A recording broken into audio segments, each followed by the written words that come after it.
De volta com o nosso Olhar Nossa Cidade, vamos conversar com o Jefferson Lobato, que é professor também. Esse programa tem registrado aqui a passagem de muitos professores talentosos. Professor Jefferson Lobato, seja bem-vindo e gostaria que você falasse para todos que estão nos assistindo um pouquinho da sua história, um pouquinho da sua formação.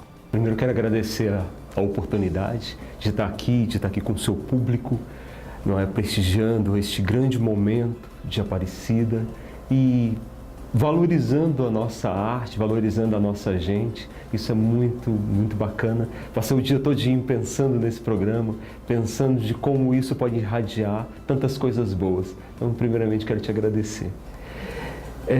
Eu cheguei aqui em 88, quando essa cidade ainda tinha resquícios ainda da simplicidade, das terras de chão.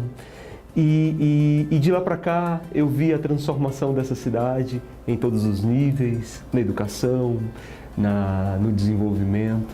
E também acompanhei a cultura deste povo, entendendo que cultura é muito mais amplo do que as pessoas pensam, não é? Que é o jeito das pessoas viverem, o jeito delas interagirem, o jeito delas se motivarem, delas viverem. Então, assim, eu acompanhei tudo isso e nesse entremear eu me tornei artista, né? E qual a sua formação inicial, professor? Eu sou professor licenciado na Universidade Federal de Goiás em Física, né? E aí fiz uma pós-graduação, mestrado em Matemática. Em 98 fui para Brasília, que me tornei lá professor, né? Mas eu não consegui me desvincular daqui, sempre fazendo arte, né? Construindo e sendo um apaixonado pela cultura, pela arte, sobretudo a cênica, e assim fui deixando essa sementinha aqui nessa cidade. E quando foi assim esse momento desse processo assim das forças da natureza da física, chegar nesse número matemático e você seguir para o mundo das artes? Assim, foi bacana porque quando eu cheguei aqui, eu fui acolhido por uma comunidade católica. E aí eu tive uma base política bem bacana, porque na época, em 88, 89, era bem bacana, era bacana essa coisa da política limpa, no sentido mais limpo, do pensar do meu bairro melhor, e a gente começava a fazer as encenações lá dentro da própria igreja. Até mesmo porque estava saindo num período de ditadura militar, né? Então todo mundo cheio de esperança, né? Cheio de alma renovada, né? Aquela sensação de um mundo melhor pela frente, não é isso? É isso. E aí a gente começou a construir, e aí a gente fazia a Via Sacra, e eu passei 16 anos da minha vida assim, né? Estudando, me preparando, até que em 2004 a gente decidiu separar e montar uma companhia de teatro, que hoje é a Companhia de Teatro Cidade Livre, que esse ano, 8 de maio de 2014, completou 10 anos de história, e aí com uma história linda, construída. Parabéns! E quantas pessoas fazem parte da Companhia de Teatro Cidade Livre? Então, antes de falar isso, eu quero contar um pouco da história, porque eu sou apaixonado por essa história, né? Em 2004 nós saímos, éramos lá mais ou menos um grupo de 80 pessoas da Via Sacra, dentro da igreja, e 15 resolveram sair e montar uma companhia. E desses 15, tinha alguns que ainda não eram garotos, e a gente decidiu, olha, você tem que estudar, e você tem que se preparar, e você tem que ser um engenheiro, e construir uma história. E de lá para cá a gente veio construindo essa história. Muitos ficaram, muitos se foram, não é? E a gente construiu toda essa história. Hoje a gente tem toda uma entidade que tem uma sede, que tem o primeiro teatro de Aparecida com a estrutura de teatro mesmo, né? É o primeiro teatro catalogado, né? Inclusive no livro da Nilda Simone, registra isso como o primeiro teatro de Aparecida a ser montado, um teatro de bolso, pequenininho, mas acolhedor. E que a gente construiu aí ao longo desses 10 anos muita história de arte, né? Formou muitos meninos, que não seja para a arte, mas para a vida cidadã, né? Então, foi mais ou menos isso que a gente construiu. E foram, assim, 14 espetáculos montados, uma história bonita com Mauri de Castro, que veio e nos acolheu, um cara que teve 40 anos, tem 40 anos de teatro, tem uma história bacana, e veio e deixou esse legado de formação para a gente, né? Como artista, como ator. O Maurício de Castro, inclusive, muito conhecido, não só em Goiás, como nacionalmente, né? E só aproveitando a deixa aí de falar da professora Nilda Simone, foi nossa entrevistada aqui também no programa, e muito bacana você constar, o teatro, né, que vocês conseguiram construir, constar no registro desse livro da professora Nilda Simone, né, que é um relato da história de Aparecida. Estou vendo aqui, professor, você com a camiseta Ponto de Cultura Cidade Livre. Gostaria que você falasse um pouquinho para nós do que é o Ponto de Cultura, que política pública que é essa, de que forma que esse trabalho se desenvolve, no geral, no país todo, especialmente aqui em Aparecida. Olha, assim, o Cultura Viva tem uma história muito bonita, né? A gente sabe que a arte no Brasil, a política pública para a cultura, ela era muito voltada para as elites, para as capitais. E aí, no governo Lula, com Gilberto Gil, eles decidiram criar um programa chamado Programa Cultura Viva, que inclui o pensamento de descentralizar a cultura e espalhar, sobretudo pelos interiores, pelas regiões metropolitanas das grandes capitais, e de favorecer, sobretudo, os pontos de cultura. Então, o Cultura Viva tem como principal elemento, né, tem outros, o ponto de cultura. E ele tem o papel de valorizar a arte de quem já faz. Então, ele vem, chancela, diz: você é ponto de cultura, e você recebe um valor. Antes era 60 mil por ano, né, desse projeto. Hoje já diminuiu, mudou um pouco as características. Mas importante que ela se tornou uma política pública de Estado. E isso, agora, tem 2 meses, foi aprovada a Lei Cultura Viva, e que é uma política de Estado em que todos os estados deverão ter pontos de cultura e valorizar a arte de quem já faz, né? E a gente foi valorizado assim, né? Em 2009, abriu um edital no estado para 40 pontos de cultura, e a gente concorreu com outros pontos de cultura e ganhou o único, inclusive a gente é o único ponto de cultura que é vinculado ao MINC e à Secretaria de Cultura do Estado de Goiás. E como que esse recurso, né, que vem por meio do Ministério da Cultura, como que é aplicado, de que forma, quais trabalhos são desenvolvidos com esses recursos por meio dessa lei? Então, a nossa ideia, como ele veio em 3 parcelas, era para vir 2010, 11 e 12. E aí houve todo um atraso, houve problemas de transição de governo, enfim, a gente ainda vai executar a 3ª parcela agora em 2014. A ideia é a gente pegar 60 jovens e formar esses jovens para o mundo das artes, através do teatro. Então a gente passa com esses jovens o ano inteiro, com 13 oficinas distintas, para que eles possam formar um espetáculo e a gente levar para a comunidade. E manter a casa viva, né? Espetáculos, atividades artísticas, desenvolvendo, né? Mais ou menos essa ideia. Hoje, quantas crianças e adolescentes são atendidos nesse ponto de cultura e quais atividades são desenvolvidas com essas crianças? Então, hoje a gente tem cerca de 50 crianças e adolescentes, né? Eles são atendidos 2 vezes por semana.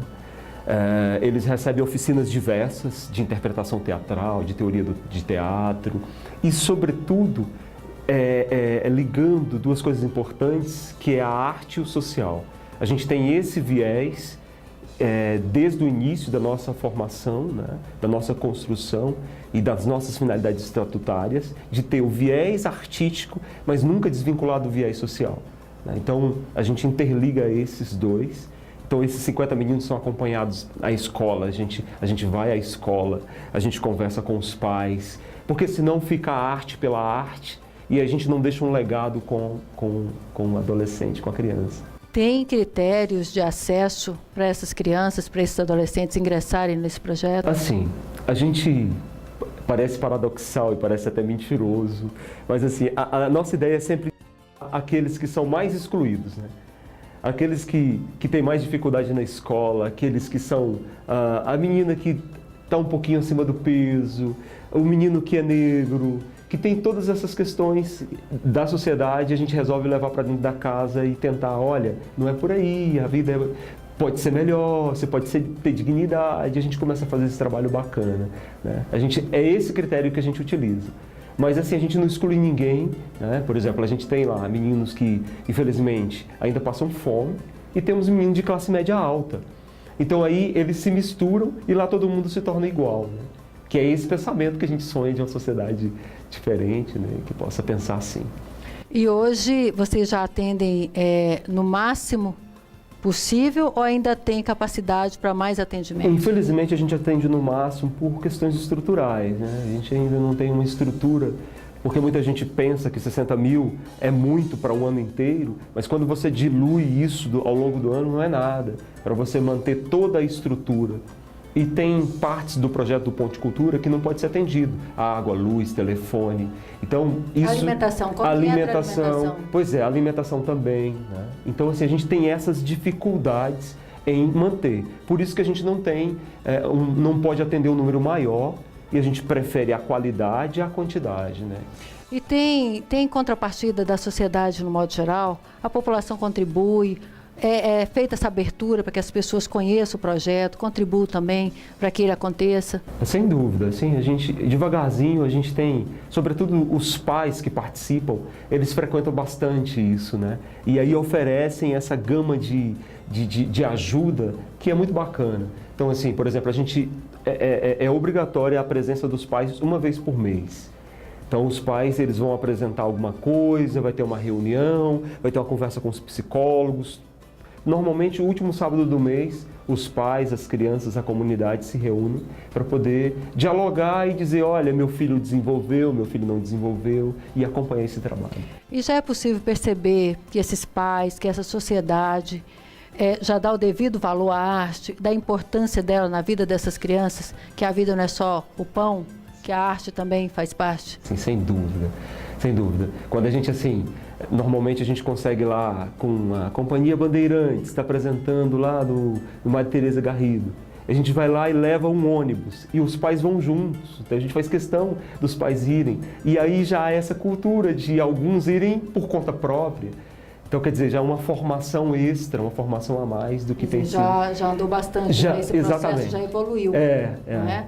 Porque no passado bem recente, a arte era relegada a segundo plano, algo que não era de primeira necessidade, digamos assim, de primeira necessidade. E hoje a gente já percebe que as pessoas entendem que a vida é um todo e que a arte é fundamental para o crescimento do indivíduo, né? Para o desenvolvimento humano. Não é? A arte está dentro da cultura, né? Então, assim, desde a apreciação de um bom prato, não é? Desde um quadro que é apreciado, desde a catira, o jeito de vestir, essas coisas as pessoas estão integrando, e integrando também as artes, né? É muito bacana. Essa mudança, essa mentalidade, que obviamente só vem através da educação, né? Não tem outro caminho, não é? A gente tem que pensar que tudo vai mudar se a educação mudar. Não é? E aos poucos a gente tem incrementado. Não adianta a gente pensar que cultura vem primeiro e educação. Vem educação primeiro, depois vem cultura, e cultura agrega tudo isso. Sim, cultura, esporte, né? Essa educação holística, o olhar do todo, né? Em relação ao indivíduo, isso é integrado, é muito importante, né? Professor, e tem possibilidade de expandir o processo, esse projeto tem possibilidade de atender mais crianças, mais adolescentes aqui na nossa cidade? A gente sonha, mas assim, a gente tem uma opinião, Vânia, que eu acho que a gente tem que pensar, que a ideia central é de que a gente tenha mais pontos de cultura. Não é a ideia de pegar um ponto, inchá-lo com 200 crianças, e de modo que a qualidade não seja legal. O importante é que, e isso a gente pensa que vai acontecer nos próximos anos, espera, que várias associações culturais se transformem em pontos de cultura. Porque se nós tivermos, por exemplo, na região lá da Cidade Livre, Colina Azul, um número muito grande de pontos de cultura, mais 10 pontos de cultura naquela região, possivelmente a gente vai poder fazer um trabalho magnífico, e cada um com pouco. Né? Então você pega lá, cada um pegando 50, 100 crianças, a gente vai atender um trabalho, fazer um trabalho excelente, não é? Então acho que essa ideia do ponto de cultura, do Estado valorizar os pequenos, o artesão, o artista plástico, e ele agregue a sociedade local, isso é, além do mais, de evoluir a economia da cultura, né? Você falou aí das políticas públicas nacionais, dos recursos que vêm, e trazendo mais para o âmbito mesmo local, a nossa questão aqui no município. Como que está organizada essa questão das políticas públicas, dos incentivos para a cultura no município? Vânia, a coisa ainda caminha muito lenta. É muito lento ainda. O processo de pensar uma cultura em nível de base legal, em nível de construção de um arcabouço de leis e gestor capacitado é um problema, é um desafio nosso. Gestor cultural é um desafio nosso. A gente sofre ainda. O gestor público, seja ele municipal, estadual ou federal, precisa compreender que a gente precisa ser valorizado e que a cultura mexe com 3% do PIB brasileiro, é muita coisa. Milhares de empregos são criados. Na medida que a gente investe R$1 na cultura, ele vem de volta para os cofres públicos, porque você vai movimentar. E isso precisa ser repensado em nível municipal, estadual e federal. Mas assim, a coisa está caminhando ainda lento, mas tem alguns lampejos, não é, importantes. Algumas ações estão acontecendo aí, por isso que eu estou abordando essa questão. A instituição do Conselho Municipal de Cultura. É muito importante esse passo, né, professor? Sim, porque assim, a gente tem que entender que hoje política pública não tem um gestor patrimonialista que ele pega o dinheiro e fala, eu gasto do meu jeito. Isso cada vez mais tem diminuído e a gente espera que seja expurgado logo, logo. Tem que ter um conselho gestor, se tem lá R$1 milhão, esse conselho gestor ele tem que definir para onde vai, como vai, prestar contas do início ao fim e deixar claro para a sociedade do que está sendo feito, né? A participação da sociedade civil é extremamente importante. É o que tem sido feito em nível federal, né? É o que tem sido feito em nível estadual e os municípios precisam se reordenar para que isso aconteça para valer. Porque vem aí, logo, logo, o Sistema Nacional de Cultura. A gente tem pensado que vai ter o SUS da cultura, né? Que é o Sistema Nacional de Cultura, que vai transformar as políticas públicas, que vem dinheiro direto, como vem da saúde, vem direto para o município, virá também dinheiro para a cultura. E aí a gente precisa fazer os deveres de casa, sobretudo de formação dos gestores, para que as pessoas não enfiem os pés pelas mãos. Olha, é um avanço enorme, né? Você está passando informações aqui que eu realmente não tinha conhecimento, dessa política pública que destina recurso específico para a área da cultura, né? Quer dizer, é um avanço, é um ganho enorme, algo que a gente pensava ser impossível até bem pouco tempo. Então, a gestão desses recursos, até mesmo porque todas as políticas públicas nacionais, a gente percebe isso hoje, em todos os segmentos, ela já tem destinação, tem critérios, tem especificidades.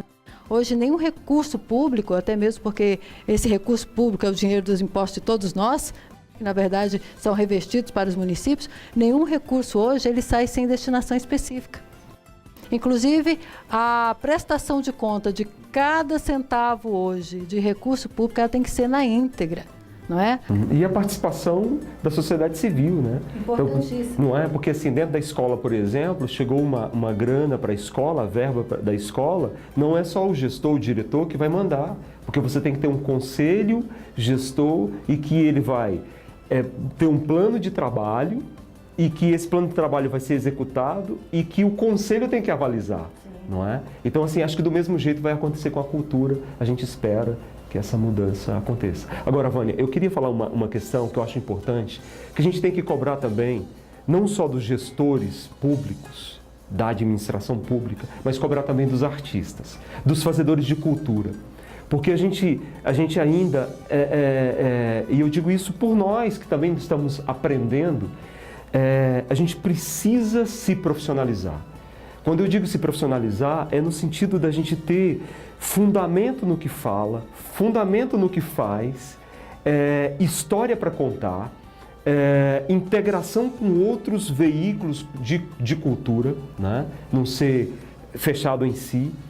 Enfim, uma série de situações que a gente precisa se refazer, se reinventar, para a gente poder também se agregar a esse novo momento. Tem gente que toca a mesma música do mesmo jeito há 30 anos atrás. Nada contra, não é? E a gente respeita, mas precisa se adequar à nova realidade, né? Precisa entender que o mundo desenvolveu, que o mundo é outro e que a gente também, como artista, não é só lá chegar com pires para o poder público e fala, me dá aí, eu quero gravar um CD. Mas aí ele não tem um CNPJ, ele não tem uma legalização, ele não tem uma estruturação, não tem uma história para contar. Impossível da gente viver assim, né? Essa fala sua aqui representa bem o que eu falei ainda há pouco, do quanto se evoluiu quando se fala de cultura. Eu estou aqui com um artista, né? Um professor que deixou a física, deixou a matemática para seguir o caminho das artes e que coloca aqui a parte de responsabilidade do artista, que é a parte de estar legalizado, a parte de corresponder àquilo que ele vai buscar. Né? Às vezes eu quero um acesso a um recurso, mas eu não tenho nenhuma qualificação ou nenhuma legalidade para buscar esse recurso. Então é importante mais trazer essa responsabilidade, que cada um tem a sua parcela. Né? Na verdade, cada pessoa traz para si a sua responsabilidade e tem que ter. Né? Então é importantíssimo você colocar dessa forma. Acho que esse momento é importante dessa reflexão, né? Eu acho que agora, sobretudo está fundamentando aqui algumas leis que a gente espera, que a gente chama de CPF, que é o Conselho, o Plano de Cultura e o Fundo de Cultura. O Conselho está sendo instituído. O plano é um processo mais longo, demorado, porque a gente precisa fazer um mapeamento, a gente precisa caminhar mais um pouco, não dá para fazer a toque de caixa, porque esse plano municipal de cultura é para 10 anos, né? Então a gente precisa dar uma pensada melhor. O Fundo de Cultura, a gente tem ainda tido dificuldades em conversar, porque você tem que tirar dinheiro do município, que já tem uma arrecadação pequena, né, para aplicar no Fundo de Cultura. Mas é algo que a gente precisa fazer, que seja mínimo, que seja crescente, que seja alíquotas do 0,1% do IPTU, por exemplo, mas precisa ter um fundo para a gente poder construir, a partir desse fundo, construir as políticas públicas, né? De editais, de formação, de estruturação, de cursos, né? Etc. Tem outros fundos de conselhos de direito da criança, por exemplo, que buscam esses recursos por meio de incentivadores, de doadores, e o fundo ele passa a gerir esses recursos. Na cultura é a mesma coisa, o empresário ele pode investir, não tem que necessariamente ficar esperando o recurso público no sentido literal? Pode. E sobretudo dessa ideia da responsabilidade social, que hoje está muito impregnado nas empresas, né? Pode, e é bacana, e muitas empresas fazem isso, né? Assim, a grande questão é que na cultura, diferentemente dos conselhos de assistência, né, é diferente porque na cultura o cara só vai investir num projeto que reverta para ele alguma coisa de visibilidade. Dedução do imposto de renda, dedução do imposto de renda, dedução do ICMS, do ISSQN, né? Então é nesse sentido que a gente tem que ter a conversa, o diálogo entre o empresariado, entre o poder público e a sociedade civil da cultura, para esses três conversarem e começarem a criar esse... Eu acho que começa a existir isso, né? Assim, aqui em Aparecida e no Brasil inteiro. Alguns municípios já estão bem avançados, né? O nosso está bastante atrasado, mas que a gente tem iniciado e tem brigado muito com essa tentativa. A gente precisa refazer isso, né? E assim, de verdade, a Secretaria de Cultura aqui precisa dar uma grande reformulação. E eu falo isso publicamente, já falei em encontros e continuo dizendo que é preciso reestruturar essa secretaria nos moldes que está aí, né? Ela precisa ser constituída de gestores que possam contribuir efetivamente para uma evolução. E que não seja de apadrinhados políticos, que não seja um local que a gente vai brigar por vaidades. É preciso a gente dar uma repensada nesse processo. Eu tenho dito isso e falo isso de coração aberto, sem criticar ninguém, mas é que a gente pense assim para a gente evoluir o que está instituído aí. Professor, agora vamos mudar um pouquinho aqui. Lá no Ponto de Cultura, essas crianças que são atendidas, né, esse trabalho que vocês realizam, são 20 pessoas envolvidas nesse trabalho? O que vocês já colheram de fruto desse trabalho? O que vocês já percebem, principalmente as crianças, às vezes em situação de vulnerabilidade? Como que vocês percebem isso? Agora eu quero ver o lado bom, o resultado bonito dessa dedicação de vocês. Pois é, Vânia, assim, você sabe que a gente ainda tem uma realidade muito cruel no Brasil. A educação ainda é frágil, a alimentação é frágil, o emprego é frágil. E aí a gente recebe isso dentro do ponto de cultura. Tudo refletido dentro do ponto de cultura. E aí a gente lidar com todas essas dificuldades é muito complicado. E quando você vê, por exemplo, um menino que chegou lá sem perspectiva nenhuma e está no 4º ano de direito, significa que alguma coisa você fez que o conduziu para isso, né? Você auxiliou para isso. E isso tem sido notório. Tem um menino lá, o Matheus, ele tem 10 anos. Quando ele chegou, ele não te olhava nos olhos. Hoje o Matheus, a gente tem que brigar com o Matheus quieta, porque você está conversando demais. Quer dizer, aí já mudou, transformou a vida desse garoto. Quando ele formar um emprego, por exemplo, ele vai poder olhar nos olhos do patrão, não é? Ele vai poder ter coragem de enfrentar, né? E aí a autoestima vai lá em cima. Sim, eu ia falar sobre isso, a autoestima, né? A segurança, conhecer outras perspectivas, outros horizontes, né? E eu te faço a pergunta, até remetendo um pouquinho a um trabalho bem anterior que eu fiz. Em 2007, fazia um trabalho semelhante a esse que nós estamos fazendo aqui hoje, 2008, numa TV em Goiânia, e a gente cobria um projeto cultural no outro município, e os relatos lá, inúmeros relatos, né, de pessoas que se tornaram coreógrafos nos Estados Unidos, grandes nomes, até internacionais, que saíram ali daquele município de um projeto voltado para a arte. Então a pergunta ela é pertinente porque é muito bom a gente saber que os frutos existem, não é? Que não é só uma utopia, que a arte realmente faz a diferença na vida das pessoas. E o mais bacana de tudo isso, Vânia, é que a gente percebe assim, se passam 100 lá, talvez um vai se transformar em ator ou atriz. Mas a maioria que passa por lá, há uma transformação na vida cidadã dele. Isso é claro. Quem faz teatro, quem faz as artes cênicas, é notório a diferença. Você observa o jeito que fala, melhora a dicção, melhora a concentração, melhora tudo, o jeito dele agir e dele enfrentar a vida, né? É diferente um artista, a postura de um artista, quem iniciou nas artes para aquele que não iniciou.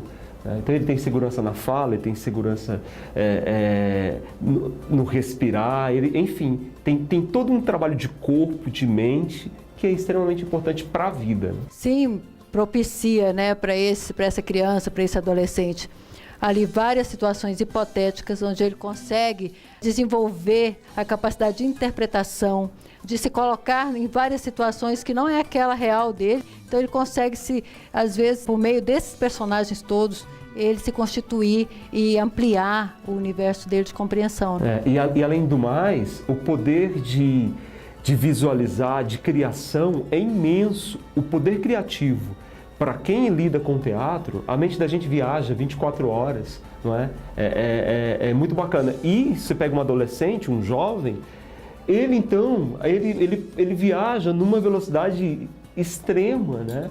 Com essas coisas todas, com poder. Veja uma flor, ele não vê só mais a flor, ele já vê a flor, já vê isso, vê aquilo outro, ele vê, entende? E ele visualiza mesmo. E isso é muito bacana, né? É muito bacana você... E aí pegar isso e falar, cara, agora pega isso, todas essas técnicas e coloca na tua vida. E transforma a tua vida. E vai, e segue teu caminho. Né? Sim, consegue às vezes olhar um concreto de forma lúdica. Não é? Exatamente. Ver a poesia no concreto. Bom, gente, eu estou muito feliz aqui com essa conversa. O Jefferson Lobato é realmente uma pessoa muito atuante, muito envolvida com a arte. Então, Jefferson... Mas eu quero fazer uma propaganda, deixa eu fazer uma propaganda. Você vai fazer. Você vai fazer. Viu, Jefferson? Então, eu quero agradecer aqui e faça sua propaganda, faça suas despedidas. E dizer que foi um prazer. Eu que te agradeço a oportunidade. A gente está com um trabalho muito bacana. O Mauri de Castro completou 40 anos de arte, de teatro, de vida dedicada exclusivamente à arte, que isso é raro no Brasil, né? E ele escreveu um texto maravilhoso chamado Vaga Voz do Oco. É meio confuso assim, mas é bem bacana. Repete. Vaga Voz do Oco. que conta a saga dos andarilhos. Andarilhos são aquelas pessoas que decidem abandonar tudo e caminhar nas estradas. É diferente do mendigo, que é urbano, que tem um outro caminho, outro pensamento. Então, o Maurício escreveu esse texto, né, lindo, poético, filosófico e de um nível assim intelectual bem alto. E a gente está aí, por isso que eu estou barbudo, largado assim, viu, gente? Mas que eu faço o Davi, que é um andarilho, e que conta a saga de alguém que larga tudo para viver algo. E que muitas vezes a gente pensa que largar tudo para viver algo é uma loucura, é uma alucinação, precisa de tratamento psicológico, né? E a gente foi desmistificar isso, que o andarilho não é isso, né? Todo mundo pensa que ele é um louco e que não é. Muitos deles é por escolha. Escolha mesmo, de andar e de abandonar tudo. Então, assim, é muito bacana. E a gente está com esse espetáculo e gostaria de convidar as pessoas e estar sempre em contato lá com o nosso Facebook, né? Cidade Livre Cia de Teatro. Dá uma olhadinha lá no que a gente faz, do que a gente está construindo. Tem telefones de contato também? Tem, 3248-6273. A comunidade é convidada a participar da nossa casa. Os espetáculos normalmente são gratuitos. Daqui a pouco a gente vai começar a cobrar, porque o Wilson está brigando com a gente, entendeu? Porque a gente só faz de graça e aí não tem que pagar a água e a luz, né? Mas assim, a gente tem lá as portas abertas para a comunidade. E te agradecer sempre. E tomara que você seja feliz nessa nova missão, nessa tarefa muito bacana. A gente se sente o ego amassageado, sabe? De tanta porrada que a gente leva do dia a dia, a gente ter essa oportunidade de falar e alguém nos ouvir é muito bacana. Então, eu te agradecer muito, imensamente, de estar aqui. E conte com a gente. Sempre que possível, que necessitar, a gente está aí para prestigiá-lo. E, na verdade, Jefferson, muita gente te ouvindo, né? Não é só eu, não é só a equipe que está aqui. Na verdade, quantas pessoas nesse momento estão assistindo o Jefferson Lobato conversando aqui no Nosso Olhar, Nossa Cidade, com Vânia França.